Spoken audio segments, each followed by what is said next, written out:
So Star Wars Hunters has been in soft launch for over 18 months now, and I've spent a lot of time playing the game, and today we're going to be going over my 3 biggest issues with the game. It is meant to be launching in 2023, and I do think it is definitely the perfect time to be kind of giving criticism and feedback to the developers, so that is what we're going to be covering today. If you guys are interested in Star Wars Hunters, be sure to hit that subscribe button and turn on those notifications. But with that being said, let's get stuck right into it. Now, the first issue that I have, and this is not so much for the soft launch, but I can just see this being an issue when the game actually launches, is that there is currently no ranked mode in the game. Now, there is a sort of category when you are in the matchmaking that is called casual, and that is a good sign. The fact they've sort of differentiated that there's casual, that does point at the fact there could potentially be ranked down the line, and it has been like heavily rumored in the community over the last probably more than a year now, I think. But one issue that I can see when the game actually launches is that anyone who's kind of teaming up with their friends and playing in a 4-stack against, a bunch of randoms, like let's just say my team is me and 3 friends versus 4 randoms on the other team who don't know each other. I think that the team who is playing as a team is going to absolutely stomp every single lobby that they join, and it's essentially going to be whoever is playing with friends is going to win. Now, I think a good way to get around that is by adding both casual and ranked, so that when people are playing with their friends, for example, they probably want to play ranked if you give good enough incentives and good enough rewards for reaching different levels, for example. That is probably going to make those players who are playing with friends more likely to play in the ranked mode, and then therefore that is generally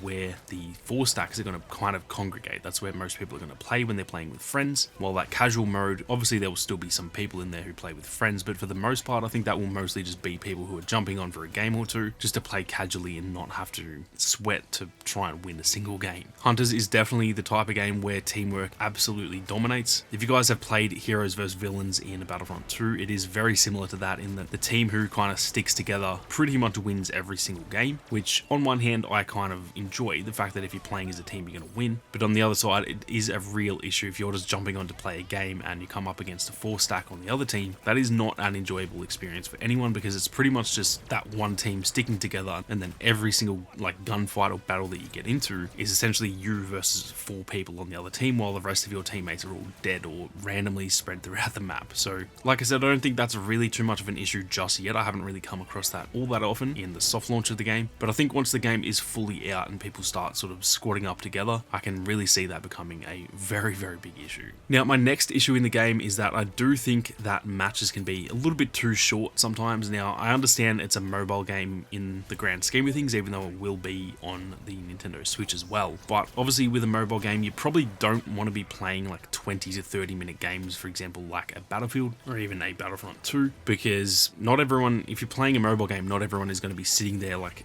locked in for a 3-hour session like a lot of people do on a console, for example. Mobile gaming is generally more like on the fly. You're sitting on the bus for 10 minutes and you want to play a game or two. That is generally how most people play when they're playing on a mobile. So I do understand having short games, and I don't think it's that bad of an idea to have like certain modes that are a little bit shorter. But for example, I think with a game like Brawler, which is pretty much TDM for those of you who haven't played Hunters, it has a 20 kill limit. So between the entire team, you can only get 20 kills and then the game ends, and that is just way too quick in my opinion. A lot of games of Brawler I've had that have lasted like 2 minutes and 50 seconds, like that is just way too quick for a multiplayer shooter to be lasting. And then even a lot of the other modes that are like objective based can often last only 3 to 4 minutes as well. You do get the occasional like 7, 8, 9 minute game when it kind of drags on, especially game modes like Hutball or Escort, for example. But I do think that just extending the length of those games, at least in some of the modes anyway, would definitely go a long way, because although like I said, a lot of people want to play on the fly and just jump on quickly for a few minutes and get in a game, a lot of people do also just enjoy those sort of longer matches where you can actually rack up a few kills, kind of get into the groove, rather than just finally getting into the groove and then the game ends. Now, my final issue with the game, this is not so much to do with the actual game itself, but this is the communication or lack thereof from the dev team and from Zynga. Us players have been left in the dark for literally 2 years now. The game was meant to launch in 2021 and it is currently midway through 2023, and it's still has not launched, nor does it even have a release date. To me, that is an absolute embarrassment to both the dev team and Zynga, and I know that a lot of individuals at the actual studio probably want the game launched and they're probably annoyed with the way that the communication has been handled. So it's not even pinning this on the actual individuals of the dev team, it's more just from the higher ups and the, I guess, management of both the dev team and Zynga themselves. We literally get pretty much no communication whatsoever. Every time there's an update, we do get like a patch notes, but they don't even tell us when an update is coming. It literally just drops. They drop the update, they put the patch notes out, and that is literally it for like 3 to 4 months. They did that in March. There was an update in March. They gave all the patch notes and everything like that, and then it's been literal radio silence since then until June, when we got another update with more patch notes, and we've not heard another thing since. So that to me is just way under par compared to pretty much every other multiplayer game out there. I do understand that Take-Two actually bought out Zynga, so there has probably been a lot of like interruptions internally in terms of changes in management and stuff like that. I understand, but that was also quite a while ago now. It wasn't like that happened this month, and it is really not that hard to communicate with what is already a loyal player base. The game is not even out yet, and it's probably got one of the more loyal player bases that I've ever been involved in. There are Discord communities with thousands of people that are talking about the game every single day and every single hour for that matter, and yet they cannot even communicate and tell us anything that's happening, nor have they done so since pretty much 2021 when the game was meant to be launching and it got delayed. Hopefully they can change that, and I think once the game actually launches, they literally need to change that, or the game will just suffer so badly with the lack of communication. So hopefully that is something that can be fixed. I understand because it's in soft launch, maybe they're just not taking the communication all that seriously, but yeah, once the game launches, I think that absolutely needs to change, or there's going to be very, very big issues within the community. Outside of those 3 issues though, I honestly don't have that much bad to say about the game. I think it has insane potential, and I just really want it to launch because I don't think a lot of people are going to really see that potential until they can actually play the game. Watching gameplay on it, it probably looks a little bit goofy, it doesn't look all that exciting, but when you're playing it, it is honestly super fun. I was really skeptical before it came out as well, and then honestly since it came out, I've clocked, I don't even know